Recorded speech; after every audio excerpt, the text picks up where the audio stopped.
songs and singing a great deal because my mother used to sing very well and my aunt was quite a celebrated singer. She used to make records for HMV. And I remember very vividly my trip to the HMV, the Gramophone Company studios, and the first recording session which I attended, I think about 6.5 or 7 at that time. They were before the electrical recording days. They used to have to sing in front of a horn. They were all English engineers. For some mysterious reason, there were some records of classical music in our house, although nobody was really interested. Western classical music, there was one movement of Beethoven's violin concerto. There was the usual things which I think even Bengalis bought them, violin records by Chrysler, songs by Shaliapin and things like that. Every sort of well-to-do or upper-class Bengali, middle-class house had some records of Western music. Violin was very popular as an instrument, so there would be records of Chrysler playing odd pieces.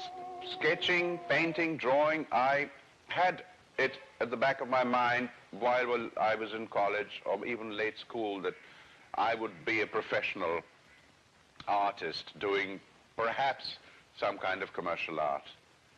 But I had no training for that. When the time came for me to decide what subjects I should specialize in, I had a very close friend of my father's who was a statistician, Professor Mahalanobis. You may have heard of him. And he said that you study economics because I have a magazine called, statistical magazine called Sankha. You can always get a job there for 250 rupees a month or something.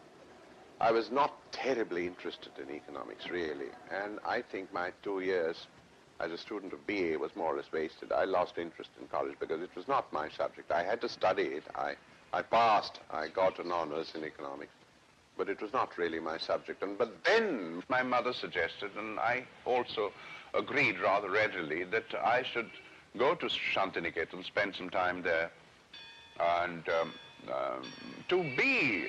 Tagore was still living, and they had some marvelous teachers like Nandalal Bose and Binod Mukherjee and Ramkinkar Bej.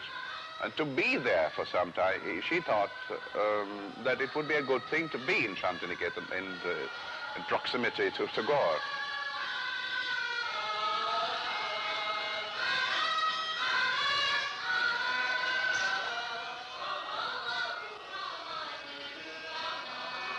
I had some reservations about Indian art, the wishy-washy kind of rather sentimental stuff which used to come out in Ramananda Chatterjee's magazine, Modern Review, and Prabhasi at that time. Every month there was a color reproductions, and I didn't very much care for those. But I found eventually, after joining Shantiniketan, that Indian art could also be very strong and virile, and it's not all sentimental sort of Victorian kind of stuff.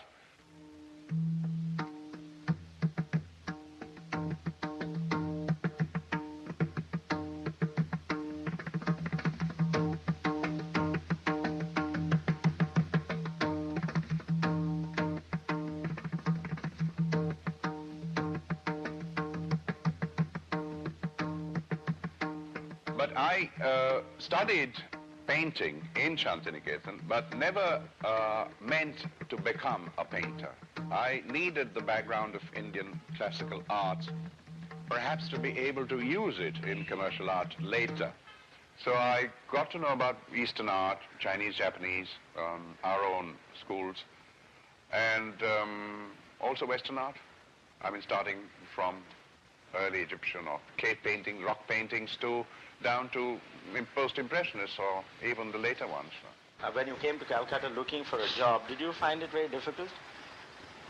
No, actually I found it very easily. It so happened that there was somebody who knew the assistant manager of DJ Kima, who was a Bengali chap. And it turned out that we had known that family I knew his brother, sister, my wife knew the family very well.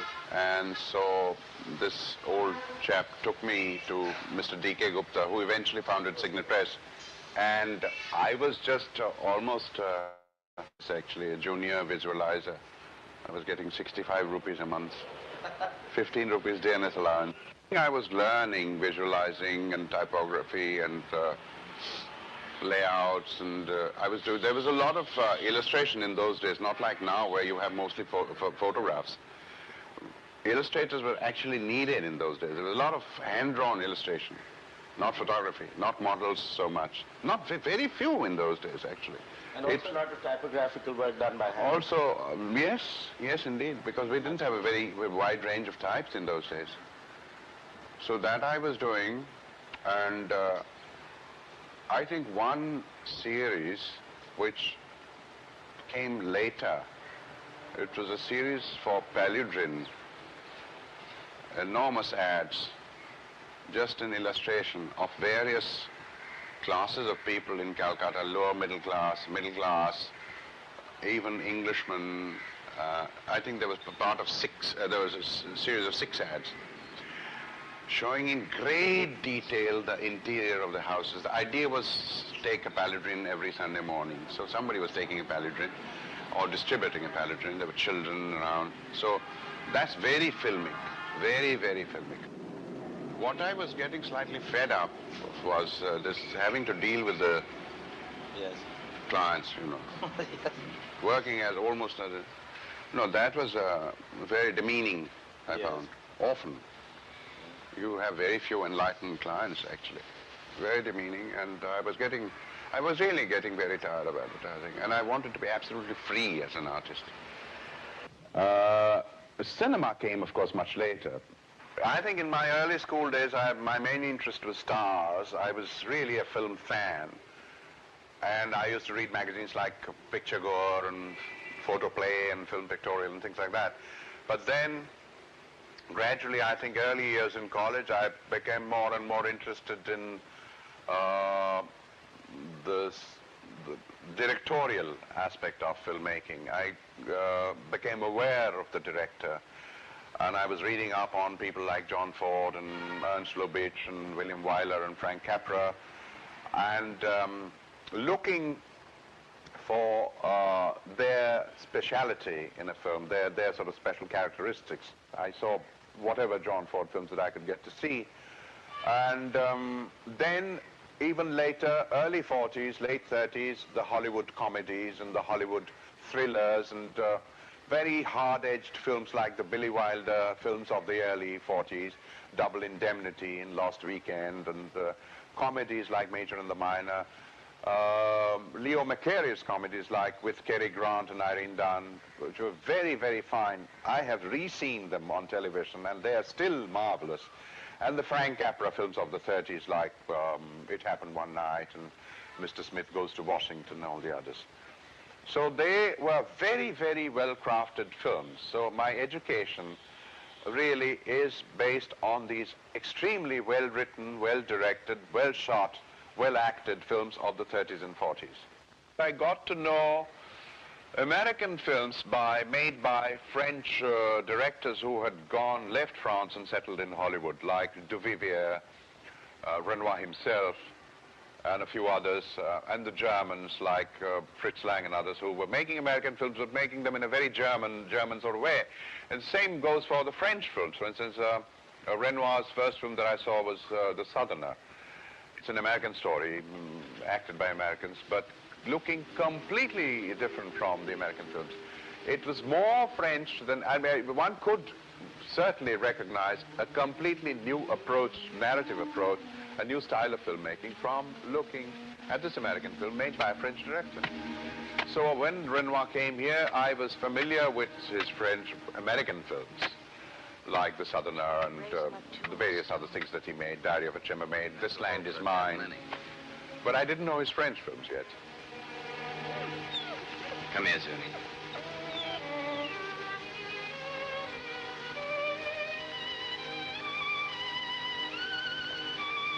Johnny?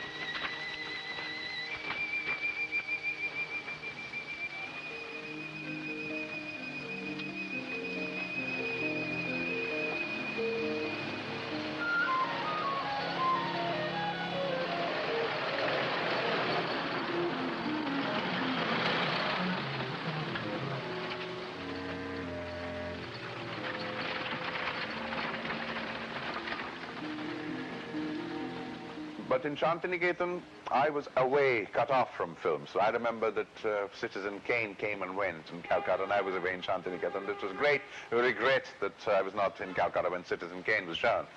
But I made up for the lack of looking at films by reading on the cinema as an art form.